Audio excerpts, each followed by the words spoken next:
India market invest माइंडसेटे আপনাদের স্বাগত। যা চ্যানেল নতুন এসেছেন তাদেরকে প্লিজ চ্যানেলটাকে সাবস্ক্রাইব করবেন, লাইক করবেন, বেল আইকনটা প্রেস করবেন, তার সাথে অল বাটনটা প্রেস করবেন, নোটিফিকেশন সঙ্গে সঙ্গে আপনাদের কাছে গিয়ে পৌঁছাবে। আইআরসিটিসি দেখুন, আইআরসিটিসিকে দেখলে দেখাবে আজকের দিনে আইআরসিটিসি 2% মতন একটা ভালো অফসাইড মুভমেন্ট দেখিয়েছে।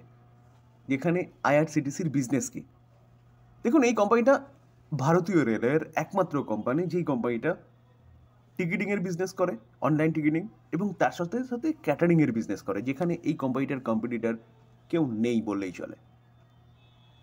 তার পাশাপাশি কোম্পানিটার হোটেল বিজনেসও রয়েছে, ট্যুরিজমের বিজনেসও রয়েছে। তো সেই জায়গায় দাঁড়িয়ে ইউনিক বিজনেস, যেখানে কোম্পানিটা কিন্তু তার হাই থেকে অনেকটা নিচে এসছে। নিচে আসার পিছনে যদি কারণ বলেন তাহলে কারণ হচ্ছে গভর্নমেন্টের ডিসিশন। যেখানে 1138 চলছিল এই কোম্পানিটা, সেখান থেকে কিন্তু অনেকটা নিচে চলে এসছে 779-তে। কী ডিসিশন? যেখানে গভর্নমেন্ট আগে 3 মাস আগের থেকে টিকিটিং করা যেত, অর্থাৎ টিকিট কাটা যেত রেলে, সেখানে সেটা 60 ডেজ করেছে। তো সেই জায়গায় দাঁড়িয়ে এই কোম্পানির বিজনেসে কিছুটা এফেক্ট পড়বে। তার পাশাপাশি মার্কেটের প্রেশার ছিল, সেটাও একটা কারণ এই কোম্পানিটা নিচে আসার। তো এখন কিন্তু এই কোম্পানিটা নিয়ে ভালো নিউজ পাওয়া যাচ্ছে, যেখানে বিজনেস ফিউচার ওরিয়েন্টেড বিজনেস এবং কোনোদিনও বন্ধ না হওয়ার মতন বিজনেস। কেন বলছি? যতক্ষণ না গভর্নমেন্ট এই কোম্পানির মনোপলিটাকে খর্ব করছে, অর্থাৎ এই কোম্পানি তার মনোপলি হারাচ্ছে, ততদিন পর্যন্ত বন্ধ না হওয়ার মতন বিজনেস এবং বিজনেসের গ্রোথ হবে। কারণ যত ইনফ্রাস্ট্রাকচার ডেভেলপমেন্ট করছে, যত নতুন ট্রেন চলছে, তত কিন্তু এই কোম্পানিটার ইনকাম বাড়বে sir, through catering, through ticketing. তো চলুন দেখে নিই আজকের দিনে এতটা ভালো মুভমেন্ট দেখানোর পিছনে কারণ কি, যেখানে নিফটি এবং আদার্স কোম্পানিগুলো ব্যাপকভাবে পিটুনি খেয়েছে। তো আইআরসিটিসি আজকে এতটা ভালো মুভমেন্ট দেখানোর পিছনে কারণ কি? ম্যাকুয়ারিস, একটা দিগ্গজ ব্রোকিং হাউস, তারা এই কোম্পানিটাকে নিয়ে বুলিশ এবং কারেন্ট মার্কেট প্রাইস থেকে আপসাইড মুভমেন্টের কথা বলছে। টার্গেট কি দিচ্ছে? 900। তো কোম্পানিটাকে 14.7% আপসাইড মুভমেন্টের কথা বলছে, অ্যাপ্রক্সিমেট বলতে পারেন 15% আপসাইড মুভমেন্টের কথা বলছে। তো স্যার, লং টার্মের জন্য আপনি কিন্তু এই কোম্পানি নিয়ে চিন্তাভাবনা করতে পারেন। লং টার্মে ভালো ওয়েলথ ক্রিয়েট করে দিতে পারে। কারণ কোম্পানি যে বিজনেসটা করছে সেই বিজনেসটা কিন্তু মোনোপলি বিজনেস, এবং বিজনেসের গ্রোথ পরবর্তীকালে আরও হবে। কারণ গভর্নমেন্ট রেলের ইনফ্রাস্ট্রাকচার ডেভেলপমেন্টের কথা বলছে। তো সেই জায়গায় দাঁড়িয়ে স্যার এই কোম্পানিটা কিন্তু আপনি রাডারে রাখতে পারেন। সেনকো গোল্ড এবং ডায়মন্ড সেগমেন্টের আরেকটা দিগ্গজ কোম্পানি, যেখানে এই কোম্পানিটাকে দেখলে দেখা যাবে, দেখুন আজকের দিনে কোম্পানিটা 4.5% একটা ডাউন সাইড মুভমেন্ট দেখিয়েছে। মার্কেট ক্যাপ কত? মার্কেট ক্যাপ হচ্ছে 8,000 কারোর, অর্থাৎ একটা স্মল ক্যাপ ক্যাটাগরির কোম্পানি, যেখানে কোম্পানিটা লিস্ট হওয়ার পরেই কিন্তু ভালো মুভমেন্ট দেখিয়েছে। আমি যদি 1 বছরে দেখলে দেখা যাবে কোম্পানিটা 46% মুভমেন্ট দেখিয়েছে। যখন কোম্পানিটা তার হাই থেকে অ্যাপ্রক্সিমেট বলতে পারেন 26% মতন একটা ডাউন সাইড মুভমেন্ট, মানে ডাউনে নেমেছে। আমি যদি কোম্পানিটার হাই দেখি তাহলে দেখা হয় 1544, সেখান থেকে কিন্তু কোম্পানিটা অনেকটা নিচে চলে আসছে। মানে এই নয় যে কোম্পানিটা খারাপ হয়ে গেছে। তো কোম্পানিটা Q3 আপডেট ডিক্লেয়ার করেছে। তো চলুন দেখে নিই কী বলছে। দেখুন, এই আর্টিকেল দেখলে দেখা যাবে যে বলছে কি ইনভেস্টাররা প্রফিট বুকিং করছে। কেন? কারণ স্ট্রং Q3 আপডেট। তো Q3 আপডেট স্ট্রং দেখানো সত্ত্বেও ইনভেস্টাররা প্রফিট বুকিং করছে কেন? কারণ মার্কেটে একটা সেল অফের ট্রেন্ড চলছে। তো যারা বলতে পারেন যে প্রকৃতপক্ষে ইনভেস্টার, তারা কিন্তু এই সময়টার অপেক্ষা করে, কারণ এই সময়ে কিন্তু ভালো ভালো কোম্পানিগুলো কম দামে পাওয়া যায়। আর আমরা ম্যাক্সিমাম কী করি? যখন কোনো কোম্পানি আপসাইড মুভমেন্ট দেখানো শুরু করেছে, তখন আমরা তার পিছনে দৌড়াতে থাকি এবং বাই করার চেষ্টা করি। কিন্তু আমরা তখন ভাবি না যে কোম্পানিটা আপসাইড মুভমেন্ট দেখানোর পর অনেকটা নিচে এসছে, মানে এটাই সঠিক সময় বাই করার। কারণ কোম্পানি এখানে রেস্ট নিচ্ছে আবার মুভমেন্ট দেখানোর জন্য। দেখলে দেখা যাবে, দেখুন কোম্পানি রিপোর্টেড কত 22% year on year basis growth. কোথায়? রেভিনিউতে। তার পাশাপাশি রিটেল গ্রোথ বলছে কত 19% ইয়ার অন ইয়ার বেসিস Q3-তে। যেখানে কোম্পানি বলছে Senco Gold achieve record sales, posting কত করেছে? যে 1,000 কারোর অক্টোবর মাসেই 1,000 কারোর কোম্পানিটা বিজনেস করেছে, এবং Q3-তে ওভারঅল 2,000 কারোর বিজনেস করেছে। স্যার, মার্কেটের প্রেশারের জন্য কোম্পানি নিচে এসছে, মানে এই নয় যে কোম্পানি খারাপ হয়ে গেছে। কোম্পানি যা বিজনেস করছে সেটা বিজনেস করছে, এবং ভবিষ্যতে এই কোম্পানি আরও ভালো করতে পারে। Market cap only for small cap ক্যাটাগরির কোম্পানি।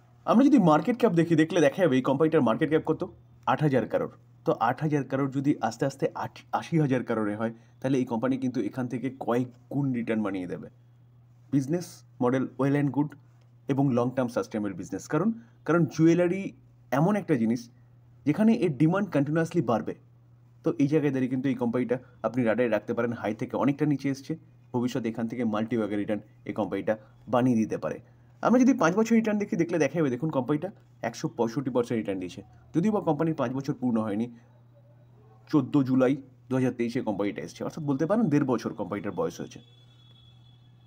তবে ডিসক্লেমার দিয়ে রাখি স্যার, কোনো বাই রেকমেন্ডেশন নয়। ভালো কোম্পানি, ভালো ওয়েলথ ক্রিয়েট করার অপরচুনিটি রয়েছে, তার জন্য আলোচনা করলাম।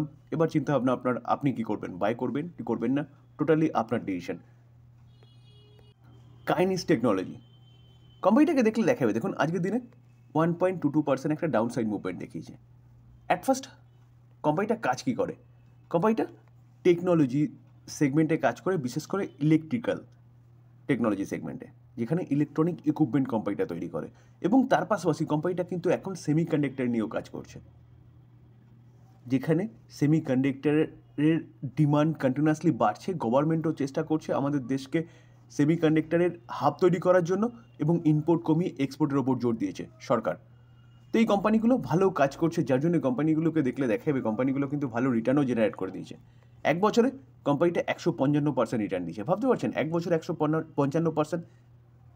আমরা যদি কোম্পানিটার 5 বছর রিটার্ন দেখলে দেখা যাবে, দেখুন 792%, প্রায় 800% রিটার্ন দিয়েছে, এবং লেফট থেকে রাইটে কোম্পানিটা স্মুথলি ওপরে গেছে।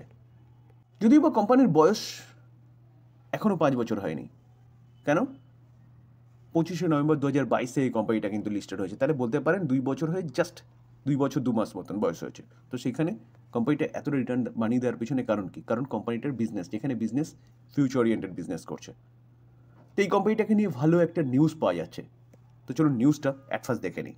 স্যার, যেটা আমি প্রথমেই বলেছিলাম যে মার্কেট নিচে আসছে মানে সব কোম্পানি নিচে আসছে। তো আপনাকে কিন্তু এখন চুজ করতে হবে ভালো ভালো কোম্পানিগুলোকে, কারণ এটাই অপরচুনিটি। মার্কেট এইভাবেই কিন্তু অপরচুনিটি দেয় ভালো ভালো কোম্পানিগুলোকে পিক করার জন্য। তো মতিলাল ওসওয়াল এই কোম্পানিটাকে নিয়ে কী বলছে? এই কোম্পানিটাকে নিয়ে বলছে যে 31% আপসাইড মুভমেন্ট এই কোম্পানিটা দেখাতে পারে। দেখুন, এই কোম্পানিটা ইলেকট্রনিক ম্যানুফ্যাকচারিং সার্ভিস অর্থাৎ ইএমএস সেক্টরে কাজ করে। মতিলাল ওসওয়াল ডোমেস্টিক একটা দিগ্গজ ব্রোকিং হাউস, তারা এই কোম্পানিটাকে নিয়ে বলিস 31% আপসাইড মুভমেন্টের কথা বলছে, এবং টার্গেট কত দিচ্ছে? 9100। স্যার আবারও বলবো, যে কোনো ব্রোকিং হাউস বলছে মানে এই নয় যে কোম্পানি সেই জায়গায় চলে যাবে। আপনি আপনার নিজের কষ্টের টাকা ইনভেস্টমেন্ট করবেন। তো ইনভেস্টমেন্ট করার আগে কিন্তু ভালো মতন অ্যানালাইসিস করবেন যে কোম্পানি বিজনেস কী করছে, কোম্পানির বিজনেসে গ্রোথ আছে নাকি। তাহলে গিয়ে অসময় মিনস এই যে এখন যে টাইম পিরিয়ডটা যাচ্ছে, এই সময়টাতেও কিন্তু আপনি এই কোম্পানিটাকে হোল্ড করে রাখতে পারবেন।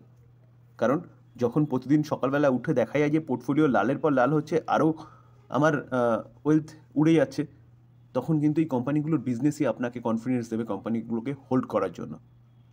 তো এই জায়গায় দাঁড়িয়ে আগে অ্যানালাইসিস করবেন, তারপর ইনভেস্টমেন্ট করবেন।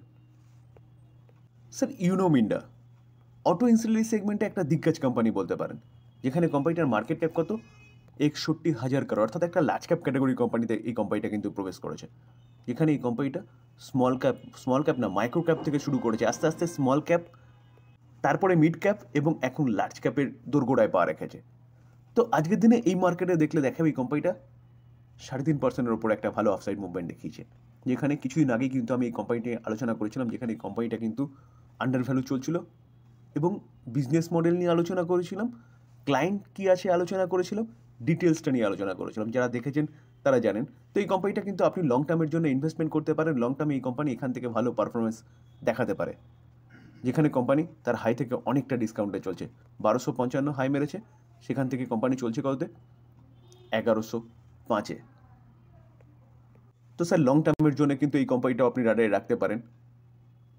লং টার্ম মিনস মিনিমাম 5 বছর, এটা মাথায় রাখবেন। তবে ডিসক্লেমার আবারও দিয়ে রাখি, কোনো বাই রেকমেন্ডেশন নয়। ভালো ভালো কোম্পানি নিউজ পাওয়া যাচ্ছে, ভালো করতে পারে, আলোচনা করছি লার্নিং পারপাস। বাই করবেন, নিজে অ্যানালাইসিস করবেন, বা আপনি আপনার ফাইন্যান্সিয়াল অ্যাডভাইজারের সাথে কথা বলে নিয়ে তারপর বাই করবেন। থ্যাংক ইউ, ভালো থাকবেন।